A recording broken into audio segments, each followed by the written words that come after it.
Terima kasih Pak Said, kecuali bagian yang paling akhir tadi ya.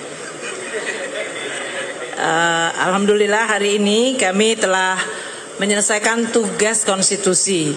Saya sebagai Menteri Keuangan, Wakil Pemerintah bersama Menteri Bappenas, Menteri Hukum dan HAM, dan Gubernur BI di dalam terus kita menyusun APBN 2025 yang merupakan APBN transisi karena disusun oleh pemerintah saat ini untuk dilaksanakan oleh pemerintah terpilih dari pemilu 2024 yang lalu.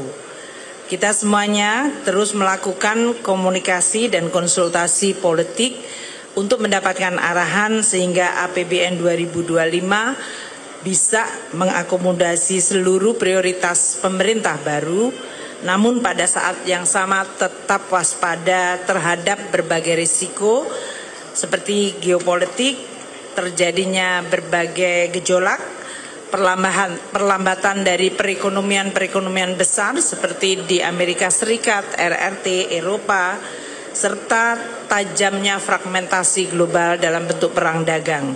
Inilah yang kemudian mendasari kami untuk menyusun APBN 2025 tetap hati-hati waspada namun optimis dan juga mampu mengakomodasi kebijakan prioritas pemerintah terpilih.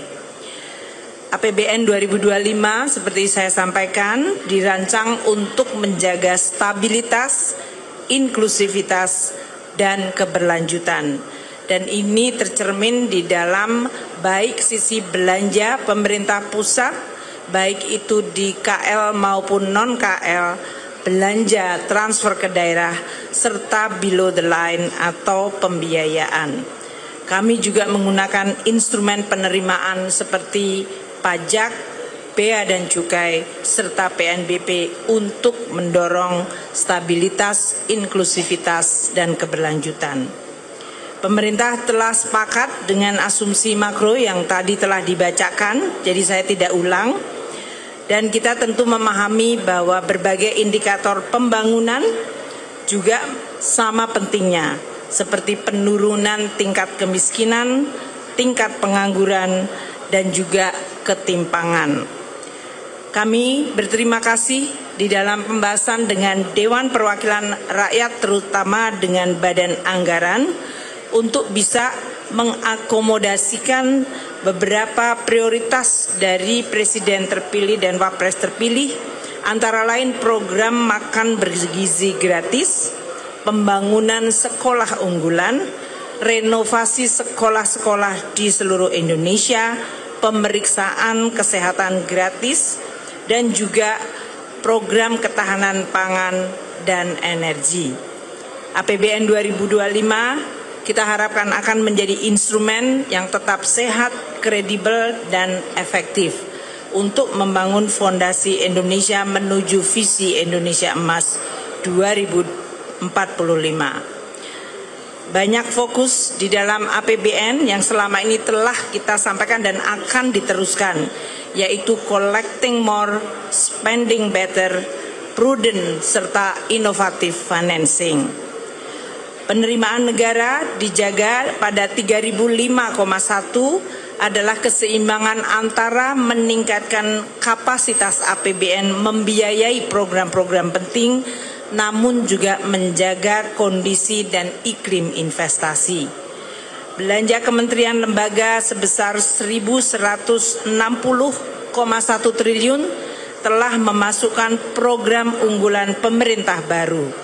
Makan bergizi gratis 71 triliun, renovasi sekolah 20 triliun, sekolah unggulan, pembangunan sekolah unggulan 2 triliun, pemeriksaan kesehatan gratis 3,2 triliun, penuntasan TBC, penanganan TBC 8 triliun, lumbung pangan nasional 15 triliun, dan peningkatan rumah sakit berkualitas sebesar 1,8 triliun.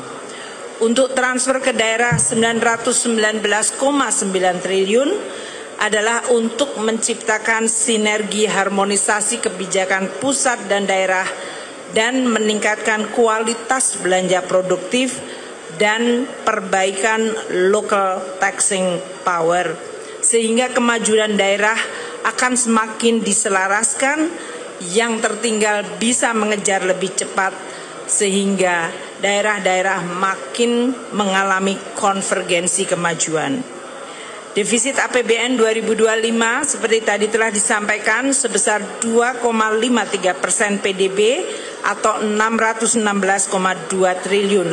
Ini adalah tingkat yang hati-hati, cukup untuk mewadahi berbagai program prioritas, namun tetap sustainable, prudent, dan pengendalian risiko yang tetap bisa dikelola baik.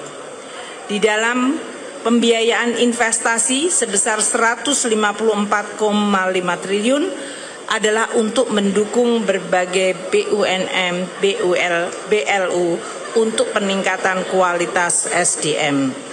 Saya ingin menyampaikan pada kesempatan yang baik ini terima kasih atas persahabatan saya dengan Pak Said dan seluruh pimpinan Banggar serta anggota Banggar, dan juga seluruh komisi yang telah membahas APBN 2025. Pasti tidak semua keinginan bisa diwadahi dan dipenuhi, namun kita berusaha untuk terus memaksimalkan sumber daya yang ada di dalam APBN sebagai instrumen pembangunan yang bisa dijaga keberlanjutan dan kesehatannya.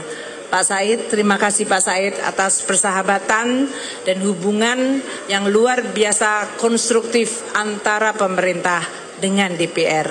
Di dalam DPR menjalankan hak budgetnya secara proper, dan kami sebagai pengelola negara yang menjalankan amanat konstitusi dan undang-undang. Demokrasi kita jaga dengan kualitas pembahasan kebijakan publik seperti APBN secara terbuka, transparan, dan akuntabel. Terima kasih Pak Said. Di ujung saya bekerja sebagai Menteri Keuangan di kabinet ini, selama ini selalu mendapatkan dukungan yang sangat konstruktif dari DPR, terutama Badan Anggaran dan seluruh komisi. Terima kasih, dan terima kasih. Assalamualaikum warahmatullahi wabarakatuh.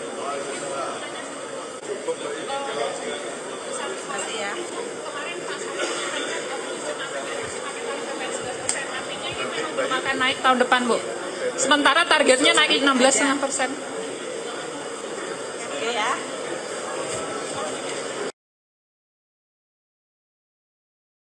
Jelajahi cara baru mendapatkan informasi. Download Metro TV Extend sekarang.